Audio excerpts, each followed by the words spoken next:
হযরত বেলাল রাদিয়াল্লাহু তাআলা আনহু আল্লাহর নবীকে মহব্বত করেছিল কেমন, আল্লাহর নবীকে ভালোবাসেছিল কেমন, ওর ইতিহাস শুনলে আপনার চোখের পানি আটকে রাখতে পারবেন না। বেলাল ছিল হাবশী দেশের মানুষ, এত কালো এত কদাকার কুৎসিত যে বেলালের দিকে তাকালে দ্বিতীয়বার তাকা দিচ্ছ না। ও জওয়ানেরা যুবকেরা আল্লাহ পাকের বান্দারা পরিষ্কার করে শুনে রেখে দাও, জেনে রেখে দাও, আল্লাহর নবী জাহান্নাম পরিদর্শন করার পরে আল্লাহর নবী জান্নাত পরিদর্শন করতে যায়। আল্লাহর নবী জান্নাত পরিদর্শন করতে গিয়ে নিজের কানে শুনতে পেয়েছিলেন হযরত বেলালের পায়ের আওয়াজ শুনতে পাই, হযরত বেলালের পায়ের আওয়াজ শুনতে পাই। আল্লাহর নবী মিরাজ থেকে আল্লাহর নবী জান্নাত পরিদর্শন করে যখন ঘরে ফিরলেন, আল্লাহর নবী ঘরে ফেরার পরে বেলালকে ডাকার হুকুম দিলেন, আয় আমার মালাইকা, আয় আমার উম্মত উম্মতিরা, আমার বেলালকে ডেকে দাও, আয় আমার সাহাবীরা, আমার বেলালকে ডেকে দাও, আমার বেলালের সঙ্গে দুটো কথা আছে, আমার বেলালকে ডেকে দাও। বেলালকে সামনে ডেকে দেওয়ার পরে আল্লাহর নবী বেলালকে বলেছিলেন, ও বেলাল, মা বেলাল, তোমার সঙ্গে আমি একটা কথা বলবো, এমন কি আমল করবো বেলাল, এমন কি ইবাদত করবো বেলাল, তোমার পায়ের অবস্থা আমি নবী নিজে কানে শুনেছি, জোরে বলুন সুবহানাল্লাহ।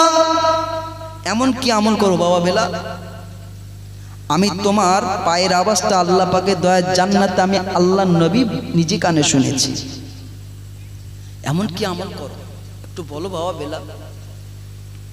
আল্লাহর নবীর সাহাবী বেলাল মাথাটা নিচু করে বসে আছেন,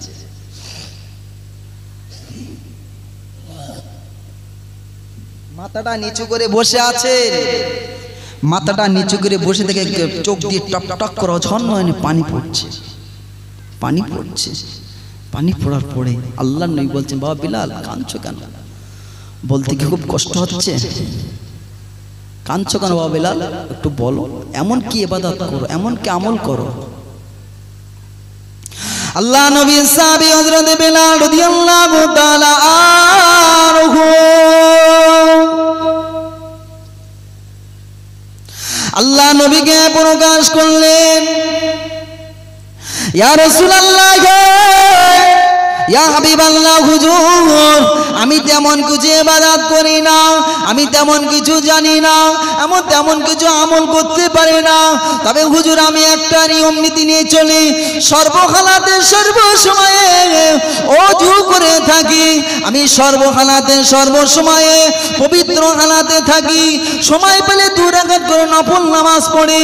এই পবিত্র হালাতে থাকার কারণে আল্লাহ পাকের দয়ার জান্নাতের মেহমান হয়েছিলেন, জোরে বলুন, আরো জোরে বলুন সুবহানাল্লাহ।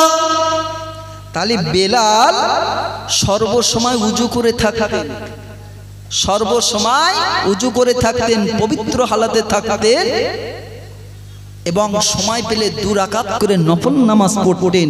সেই বদলাতে আল্লাহ পাকের দয়ায় জান্নাতে মেহমান হয়েছিলেন। জোরে হবে না সুবহানাল্লাহ, একটু জোরে হবে না সুবহানাল্লাহ। এটা তাকবীর দেন তো, নারে তাকবীর, এটা সন্ধ্যা তাকবীর দেন তো, নারে তাকবীর।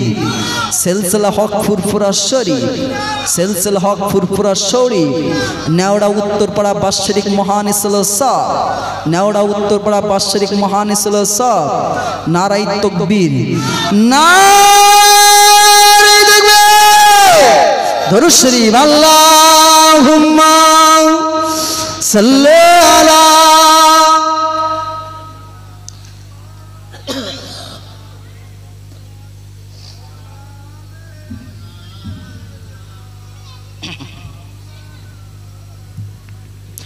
দয়ার নবীজি আমরা তোমার ভুলতে পারি না,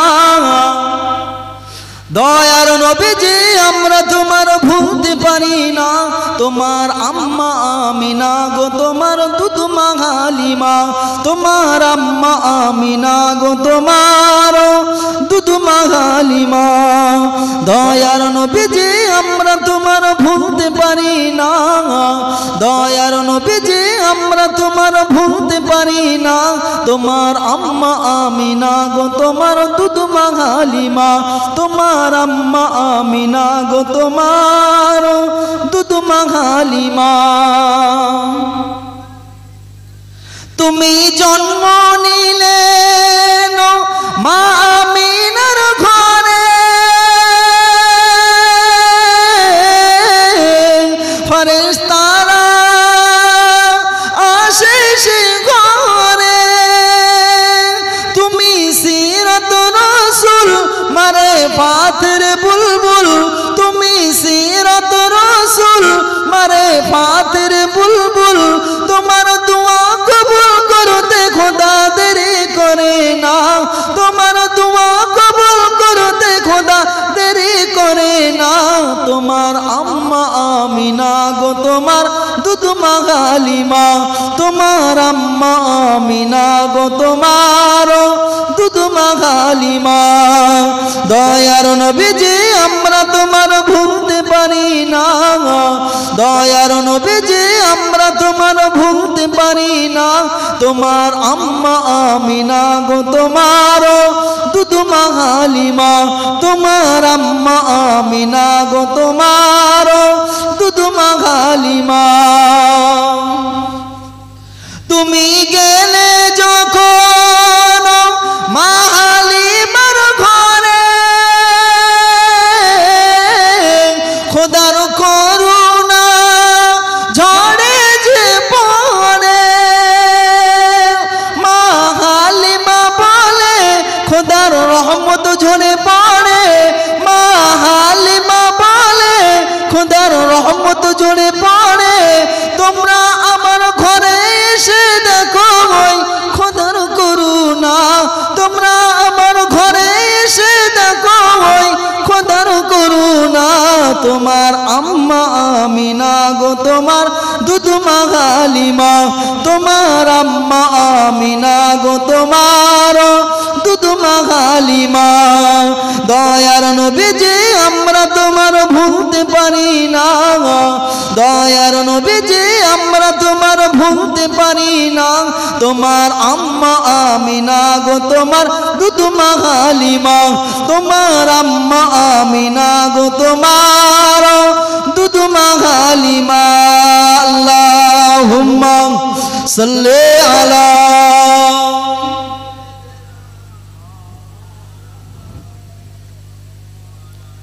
সাইয়্যিদিনা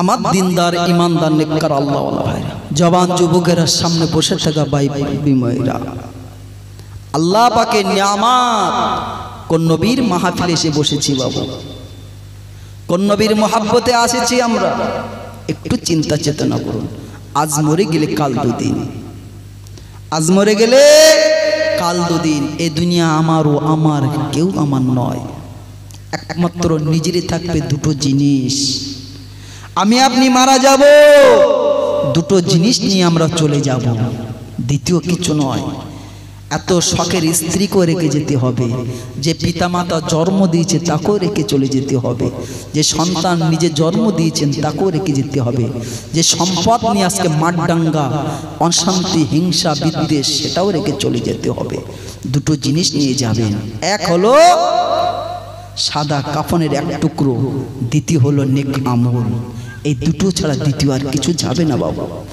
যাবে কি আর কিচ্ছু যাবে না কিসে এত অহংকার কিসে এত রাগ পয়সার গরম দেখাচ্ছ না আহা রাগ যদি দেখাতে হয় আমলের প্রতি রাগ করুন ও ব্যক্তিটা 5 ওয়াক্ত নামাজ পড়ছেন কোরআন তেলাওয়াত করছেন একবার আমি দুবার করব ও সকাল সন্ধ্যা কোরআন তেলাওয়াত করছে আমি সকাল দুপুর রাত্রি কোরআন তেলাওয়াত করব হিংসা এখানে করুন আল্লাহর ইবাদত নিয়ে করুন আহা যেটা সঙ্গে যাবে সেটাই নিয়ে ব্যস্ত থাকুন আল্লাহ পাক নিজের জবানে বলেছেন যে বান্দা আমি তোমাদের রিজিকের ওয়াদা করলাম রিজিকের দায়িত্ব নিলাম কিন্তু জান্নাতের দায়িত্ব আমি আল্লাহ নেইনি আর আমরা আজকে রিজিকের পিছনে ছুটছি, কিন্তু জান্নাতের পিছনে আমরা ছুটছি না। ছুটছি বাবু, আমরা পরকালে কোথায় থাকবো, কি খাবো, কোথায় কি হবে, এই চিন্তা চেতনা আমাদের নেই। আমরা সকাল হলে রিজিক নিয়ে দৌড়দৌড়ি করছি। আল্লাহ তো বলছে বান্দা দৌড়তে হবে না, আমি আল্লাহ তোমাকে সৃষ্টি করেছি মায়ের এহরানে যখন ছিলে, আল্লাহ পাক আপনার নসিবে সেটাই লিখেছে ওই বান্দা কতটুকু রোজগার করবে, আগামীকাল কত টাকা রোজগার করবে, আগামীকাল কি খাবে, কত টাকা ব্যয় করবে, আল্লাহ পাক আমার আপনার নসিবে সেটা লিখে দিয়েছে। কতদিন হায়াতে থাকবে, কি খাবে, সারা বছরে এই হায়াত পর্যন্ত কত কেজি আপনি গোস্ত খাবেন, সেটাও আল্লাহ পাক লিখে দিয়েছেন। এক বিন্দু এক লোকমা বেশিও না কমও না। আপনার রিজিক ফুরিয়ে যাবে, দুনিয়ার থেকে তুলে নেবে। আপনার রিজিক যেটা আল্লাহ পাক বরাদ্দ করেছে, রিজিক ফুরিয়ে গেলে আল্লাহ পাক আপনাকে তুলে নেবে, আমাকে তুলে নেবে। এক বিন্দু কম না, এক বিন্দু বেশিও না। আল্লাহ নবীকে ভালোবাসুন, মহব্বত করুন। যে নবীকে ভালোবাসলে পরকালে আমার আপনার একটা জায়গা তৈরি হয়ে যাবে। আমি আপনি যখন মারা যাব, মরে যাব, আমি আপনি যখন মারা যাব, মরে যাব, সকলে যখন তিন মুঠো মাটি দিয়ে চলে আসবে, মিনহা খলাকনাকুম ওয়া ফিহা নুঈদুকুম ওয়া মিনহা নুখরিজুকুম তারাতান উখরা।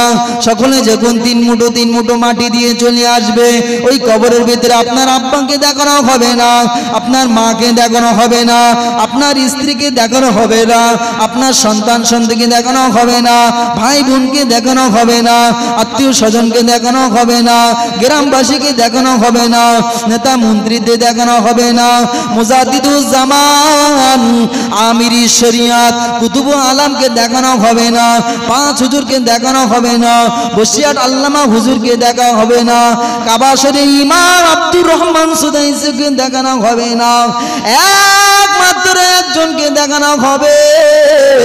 উনি হলো দিন ও দুনিয়ার বাদশাহ হাবিবুল্লাহকে, নবী জনাবে মুহাম্মদুর রাসূলুল্লাহ সাল্লাল্লাহু আলাইহি ওয়াসাল্লাম ব্যতীত কাউকে দেখানো হবে না। ও জওয়ানেরা, যুবকরা শুনে রেখে যাও, আল্লাহ নবীর কবরের ভিতরে কে কাকে চিনে নিতে পারবে? যার নবী সুন্নতকে জিন্দা রেখেছিল, নবীর প্রতি ভক্তি ভালোবাসা ছিল, মুরাকাদা মুশাহাদা ছিল, বেশি বেশি করে দরুদ পড়েছিল, এক কথায় নবীর সুন্নত জিন্দা রেখে মরেছিল, ওই ব্যক্তিরা নবীকে দেখে চিনে নিতে পারবে। যে বিশ্ব নবীকে দেখে অন্ধকার কবরের ভেতর চিনে নিতে পারবে, ওই ব্যক্তিটা হবে বেশক জান্নাতি। জোরে বলুন, আরো জোরে বলুন সুবহানাল্লাহ। জান্নাত কি এমনি এমনি বাবু? এমনি এমনি নয়। নবীকে ভালোবাসতে হবে, মহব্বত করতে হবে, তবে তো নবীকে কবরে চিনে নিতে পারবে। আল্লাহ নবীকে এত পরিমাণ ভালোবেসেছিল, সাহাবীরা নিজের সন্তান দুনিয়ার জমিন থেকে বিদায় নিয়েছে জানেই না। আল্লাহ রাসূলের একজন সাহাবী নাম হলো হযরত তালহা রাদিয়াল্লাহু তাআলা আনহু। মসজিদে নববী শরীফের মুয়াজ্জিন ছিলেন কে বাবু জানা আছে? মদিনার মসজিদে নববী শরীফের মুয়াজ্জিন ছিল হযরত বেলাল রাদিয়াল্লাহু তাআলা আনহু। আসরের আজান দিয়েছেন। আসরের আজান দেওয়ার সাথে সাথে আল্লাহ রাসূলের সাহাবীরা পাগল হয়ে যেতেন রাসূলুল্লাহর পিছনে নামাজ আদায় করবেন বলে। সমস্ত কর্মজীবন ছেড়ে দিয়ে, সমস্ত রকম বাধাবিঘ্ন ছেড়ে দিয়ে সোজা চলে যেতেন মদিনার মসজিদে নববী শরীফে নামাজ আদায় করার জন্য। আহা, রাসূলুল্লাহর পিছনে নামাজটা আদায় করবেন বলে। আল্লাহ নবীর সাহাবী হযরত তালহা রাদিয়াল্লাহু তাআলা আনহু, উনি বড় অসহায় ছিল বাবু, উনি বড় গরিব ছিল। হযরতে তালহার বাড়ি থেকে মদিনার মসজিদ নববী শরীফে 5 থেকে 7 কিলোমিটার রাস্তা পায়ে হেঁটে অতিক্রম করে 5 ওয়াক্ত নামাজে পাবন্দি ছিল বাবা, 5 ওয়াক্ত নামাজের পাবন্দি ছিল। হযরতে তালহা রাদিয়াল্লাহু তাআলা আনহু আল্লাহ নবী পিছনে নামাজ পড়ার জন্য বিকেল বেলা আসরের আজান দিয়েছে। করলেন। আজানের আওয়াজ শুনে হযরতে তালহা পায়ে হেঁটে হেঁটে মদিনার মসজিদে নববী শরীফের দিকে রওনা হচ্ছিলেন। মদিনার মসজিদে নববী শরীফের দিকে রওনা হচ্ছিলেন। এই দৃশ্য তার স্ত্রী দেখতে পেয়েছিলেন। স্ত্রী বলেছিলেন, হুজুর আপনার সঙ্গে একটা কথা বলবো, একটু দাঁড়াবেন, একটু দাঁড়াবেন। হযরত তালহা বলেছিলেন, প্রাণের বিবি একটু তড়িঘড়ি করে বলো, আমি রাসূলুল্লাহর পিছনে নামাজ ছুটে যাবে। একটু বলো হুজুর, আপনার পুত্র সন্তান বড্ড অসুস্থ, জ্বর, একটু দেখে যান। হযরত তালহা গিয়ে দেখে সত্যি সন্তানের খুব জ্বর, ভীষণ জ্বর। তা তালহার মুখের কথার উত্তর হলো, প্রাণের বিবি চিন্তা করো না, যে আল্লাহ রোগ দিয়েছে সেই আল্লাহ শেফা দেবে, যে আল্লাহ রোগ দিয়েছে সেই আল্লাহ শেফা দেবে, চিন্তা করার কারণ নেই বলে তালহা ওনার সন্তানকে রেখে দিয়ে স্ত্রীকে বললেন, ছেলেকে একটু চোখে চোখে রেখে দিও, চোখে চোখ রেখে দিও। সেই সময় তো ডাক্তার কবিরাজ ছিল বলে মনে হয় না, ছিল বাবু? ছিল না। এমনি করে হযরত তালহা রাদিয়াল্লাহু তাআলা আনহু উনি নামাজের জন্য মদিনা মসজিদে নববী শরীফে যাচ্ছিলেন। যেতে যেতে কিছুক্ষণ পরে হযরত তালহা রাদিয়াল্লাহু তাআলা আনহুর সন্তান জ্বরের কাকুতি মিনতি করতে জনমের মতন বিদায় নিয়েছিলেন। সকলে বলুন ইন্না লিল্লাহি ওয়া ইন্না ইলাইহি রাজিউন।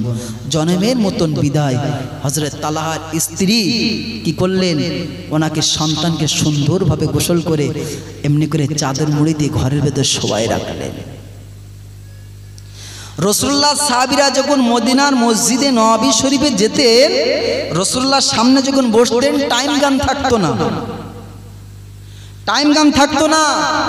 রাসূলুল্লাহ নূরের জবানের কথা শোনার জন্য পাগল হয়ে যেত, চোখের পলকও পড়তো না। আহা, এমনকি বাড়ি অসুস্থ ছেলেকে রেখে এসেছে, তালহার কথা মনে নেই। তালহা আসরের নামাজে যে গিয়েছে, আসরের নামাজের শেষ করার পূর্বে তসবিহে বসেছে। তসবি পড়তে পড়তে মাগরিবের ওয়াক্ত হয়ে যায়। মাগরিবের ওয়াক্ত হয়ে গেলে বেলাল যখন আজান দিলেন, আজান দেওয়ার পর রাসূলুল্লাহর পিছনে নামাজটা আদায় করলেন। আদায় করার পর রাসূলুল্লাহ সাহাবীদের নিয়ে আলোচনা করতে করতে এশার টাইম হয়ে যায়। এশার আজান হয়ে যায়।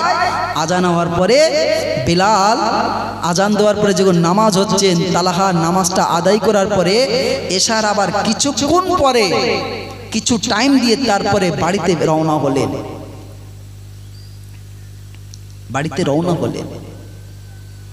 রওনা হওয়ার পরে তালহার স্ত্রী বুঝতে দেননি, আমার স্বামী এই রাতের বেলা বুঝতে দেবো না, বুঝতে দিলে উনি কষ্ট পাবে। হযরত তালহা, কথাটা গুরুত্বপূর্ণ শুনবেন, আমি কিন্তু গল্প করতে আসিনি, মন দিয়ে শুনবেন। রাসূলুল্লাহর মহব্বত কারা ছিল? তালহা রাদিয়াল্লাহু তাআলা আনহু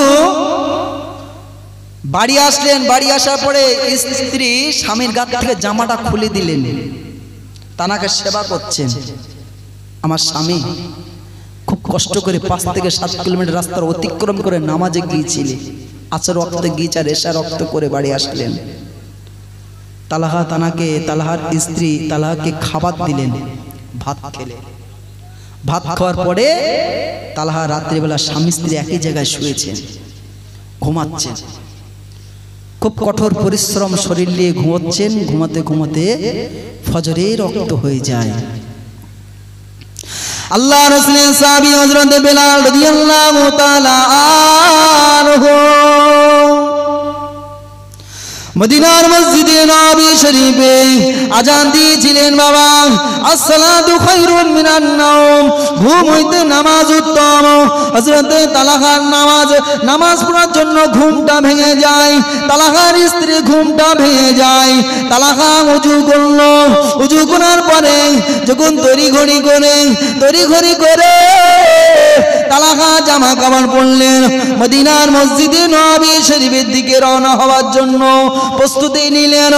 স্ত্রীকে বলেছিলেন, ও আমার প্রাণের স্ত্রী, তুমি বাড়িতে নামাজটা পড়ে নাও, বাড়িতে নামাজটা পড়ে নাও, আমি রাসূলুল্লাহর পিছনে নামাজটা পড়ে আসি। আল্লাহ নবীর সাহাবী তালহাকে বলেছিলেন, আল্লাহ নবী তালহার স্ত্রী বলেছিলেন, হুজুর আমি এক দুটি কথা বলবো, এই দুটি কথার উত্তরটা যদি দেন আমি বড় খুশি হব, আমি বড় সন্তুষ্ট হব। কি কথা তাড়াতাড়ি বলো, কি কথা তাড়াতাড়ি বলো। আল্লাহ নবীর সাহাবী তালহার স্ত্রী বলেছিলেন, হুজুর আপনার কাছে যদি কেউ আমানতের মাল রেখে দেয়, ওই আমানতের মাল ফেরত দিতে কষ্ট হবে কিনা। তালহা বলেছিলেন, ও আমার প্রাণের বিবি, আমানতের মাল খেয়ানত করা বড্ড গুনার কাজ, আমি তো গুনার কাজ করতে পারবো না, আমানতের মাল আমি সঙ্গে সঙ্গে ফিরিয়ে দেবো। আবার তালহার স্ত্রী বলেছিলেন, হুজুর যদি আমানতের মাল বহুদিন হয়ে যায়, আমানতের মালের প্রতি যদি আপনার মায়া লেগে যায়, আপনার মায়া এসে যায়, তবে কি ফেরত দিতে কষ্ট হবে না। আল্লাহ নবীর সাহাবী তালহা বলেছিল, ও আমার প্রাণের বিবি, কষ্ট হলেও আমাকে ফেরত দিতে হবে, কষ্ট হলেও আমাকে ফেরত দিতে হবে। আল্লাহ নবী সাহাবী হযরত তালহাকে বলেছিলেন, হুজুর তবে আপনার কথার উপর দাঁড়িয়ে থাকলাম, এবার আপনি আমার সঙ্গে চলে আসুন, আপনি পাশের ঘরেতে একটু ঘুরে আসুন। আপনার সন্তানকে দেখে গিয়েছিলেন, আসরের রক্ত দেখে গিয়েছিলেন বড় অসুস্থ। হুজুর আপনার সন্তানের কথা কি মনে পড়ে না? হুজুর আপনার সন্তানের কথা কি মনে পড়ে না? হযরত তালহা ঘরে গিয়ে দেখে সোনার মানিকের মুখের উপর চাদর চড়ানো আছে, সোনার মানিক আরামের সঙ্গে ঘুমিয়ে আছে। এমনি করে তালহা গিয়ে দেখে সন্তান জনের মতন বিদায় নিয়েছে। স্ত্রীকে বলেছিলে, ও আমার প্রাণের স্ত্রী, আমার সঙ্গে বলনি কেন, আমার সন্তান এমন করছে কেন? হুজুর আপনি কান্নাকাটি করবেন না, হুজুর আপনি তো বলেছেন আমানতের মাল ফেরত দিলে কষ্ট হয় না, হুজুর আপনি কষ্ট করবেন না, হুজুর আপনি মনে কষ্ট নেবেন না, দুঃখ নেবেন না, হুজুর আপনি কষ্ট করবেন না, দুঃখ নেবেন না। হযরত তালহা বলেছিলেন, প্রাণের বিবি, আমার রাত্রে সুন্দরভাবে খাওয়ালে, আমার রাত্রে সুন্দরভাবে আমার পরিষেবা দিলে, এমন করে রাত্রে ঘুমালাম। হুজুর আপনার সঙ্গে যদি প্রকাশ করতাম, রাতের খাবারটা আপনার খাওয়া হতো না, রাতের ঘুমটা হারাম হয়ে যেত, এমনি করে ফজরের নামাজটা কাজা হয়ে যেত। হুজুর আপনি চলে যান মদিনার মসজিদে নবী শরীফে চলে যান, নামাজটা ছেড়ে যাবে হুজুর, টাইম আর বেশি নেই হুজুর। হুজুর তবে একটা কথা বলে দিলাম, নামাজ পড়ার পরে, নামাজ সেরে যাওয়ার পরে বিশ্ব নবীকে বলে দিও আমার সন্তানের জানাজা যেন পড়ে যায়। জোরে বলুন, আরো জোরে বলুন সুবহানাল্লাহ। আমি এতটুকু বলতে চেয়েছি, সোনার মানিকেরা, ও মায়েরা, মুরব্বীরা, ও সোনার মানিক বাপ চাচারা, একটুখানি শুনে রেখে দাও, জেনে রেখে দাও যে সন্তানের কথা মনে নাই। বিশ্ব নবীকে এত পরিমাণ মহব্বত করেছিল, বিশ্ব নবীকে এত পরিমাণ মায়া করেছিল, রক্ত দিয়ে ভালোবেসেছিল, এমন করে শরীর দিয়ে জান দিয়ে ভালোবেসেছিল। সেই বিশ্ব নবীর মহব্বতে সন্তান দুনিয়ার জমিন থেকে বিদায় নিয়েছে, তালহা নিজেও জানে না। আমি এতটুকু বলতে চেয়েছি, নিজের সন্তানের কথা বাদ দিতে বলিনি, তবে নবীর মহব্বতের ভিতরে এসে যাও বাবা। যে তালহা নিজের সন্তান মরে গেছে নিজেই জানে না, কিসের জন্য? নবীর ভালোবাসার জন্য। আমাদের ভালোবাসা আছে বাবা? আমার আলোচনা খারাপ লাগছে নাকি গো? ভালোবাসা আছে? কোথায় আমরা, কোথায় আছি? একটু চিন্তা চেতনা করো। নবীর সিরাত নিয়ে যদি আলোচনা করা হয় 2-4 রাত বার হয়ে যাবে, কিন্তু নবীর সিরাত নিয়ে আলোচনা, নবীর প্রশংসা শেষ হবে না। আল্লাহ পাক আপনাদের দোয়ায়, আব্বা মায়ের দোয়ায়, ওস্তাদ হুজুরদের দোয়ায় বাংলার বিভিন্ন প্রান্তে আল্লাহ পাক আমাকে নিয়ে যায়। আপনার এলাকায় আমি একেবারে নতুন, আমি বেশি দূরই বাড়ি নয়, আমার বাড়ি বসিরহাট বিরামনগর। আহা, আল্লাহ আমাদের কত সুযোগ দিয়েছেন। তবে একটা কথা শুনে রাখবেন, আল্লাহ কিন্তু ছাড় দেবে, ছেড়ে দেবে না। কি বললাম? আল্লাহ ছাড় দেবে, ছেড়ে দেবে না। এই চিন্তাটা মাথায় রাখবেন। বেশি চালাকি করবেন না, শরিয়াত নিয়ে চালাকি করবেন না।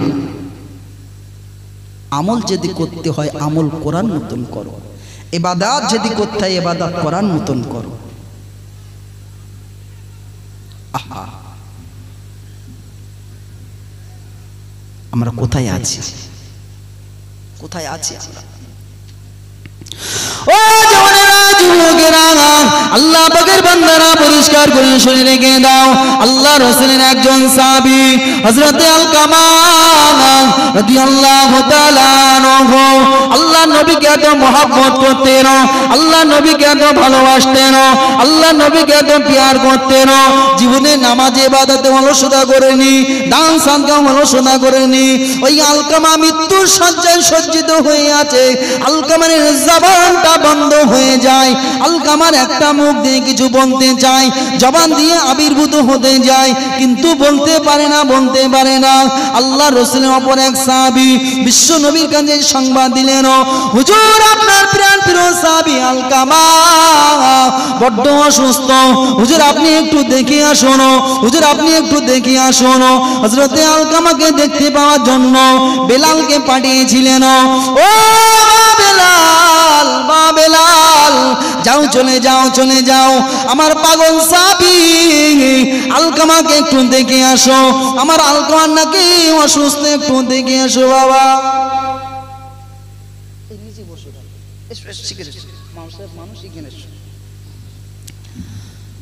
হযরতে আলকামা রাদিয়াল্লাহু তাআলা আনহু রাসূলুল্লাহর এত পাগল ছিলেন, জীবনে ইবাদতে অলসতা করেননি, নামাজে অলসতা করেননি, দান সাদকা অলসতা করেননি। কিন্তু ওই আলকামা মৃত্যু শয্যায় সজ্জিত হয়ে আছে, জবানটা বন্ধ হয়ে যায়। বাবু, যে ব্যক্তিটা ইবাদতে কোনোদিনের জন্য অলসতা করেননি, দান সাদকা অলসতা, তার জবানটা বন্ধ হলো কেন? কলেমা পড়তে পড়তে তো মহুত হওয়ার কথা ছিল, তাই কি না? তাহলে তো অঙ্ক ভুল হবে। ঠিক বলছি না ভুল বলছি? ওই আলকামা রাদিয়াল্লাহু তাআলা আনহু উনি অসুস্থ হালাতে থাকাকালীন বেলালকে পাঠিয়েছিলেন, বাবা বেলাল যাও দেখে এসো সত্যি কিনা আর আলকামার অসুস্থ কিনা।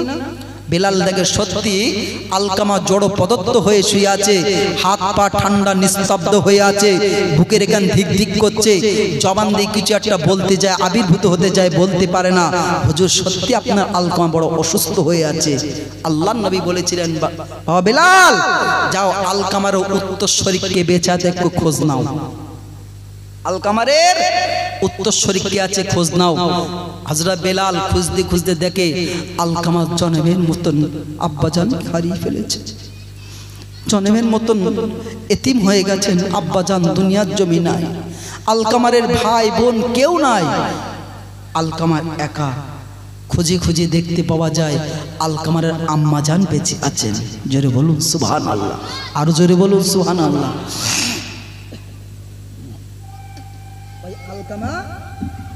আলকামা রাদিয়াল্লাহু তাআলা আনহু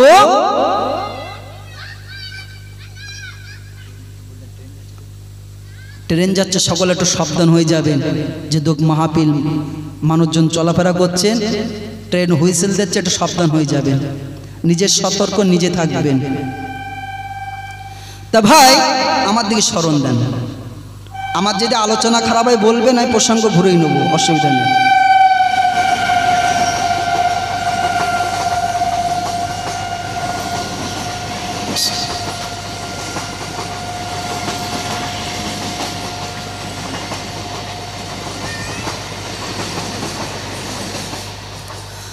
হযরতে আলকামা রাদিয়াল্লাহু তাআলা আনহুর আম্মাজান বেঁচে আছে। বেলাল বললেন, হুজুর দুনিয়ার জমিনে আলকামার মা ছাড়া আর কেউ বেঁচে নাই, আমার দিক স্মরণ দেন। আল্লাহ নবী বললেন, বাবা বেলাল যাও আলকামার আম্মাজানকে তলব করো। বিশ্বনবী ডেকেছে, ডাক দিয়েছে। আলকামার আম্মাজান পাগলের মতন ছুটতে ছুটতে চলে আসলো। এসে রাসূলুল্লাহর পায়ের কাছে লুটুপুটি কাচ্ছেন, ইয়া রাসূলুল্লাহ হাবিবাল্লাহ হুজুর আপনি আমার জরুরি তলব করেছেন কেন? আল্লাহ নবী সাহাবী আলকামার আম্মা জান কে জিজ্ঞাসা করছেন, আলকামার আম্মা জান আপনার সন্তান আলকামার কোথায়? আলকামার আম্মা জান কেঁদে ফেললেন, হুজুর আমার সন্তান কোথায় আমি নিজেই জানি না, আমি নিজে জানি না। কেন জানো না? হুজুর আমার আলকামারকে যখন ছোট্টবেলায় পিতাকে হারাইছিলে তখন আমার এর ওর কাছে চেয়ে চিনতে খাওয়াই খাওয়ান আলকামাকে বড় করেছি। আমি বড্ড অসুস্থ, আমার আলকামাকে সাবাল্য হবার সাথে সাথে আমি বিবাহ দিয়েছি আমার কষ্ট নিবারণ করার জন্য।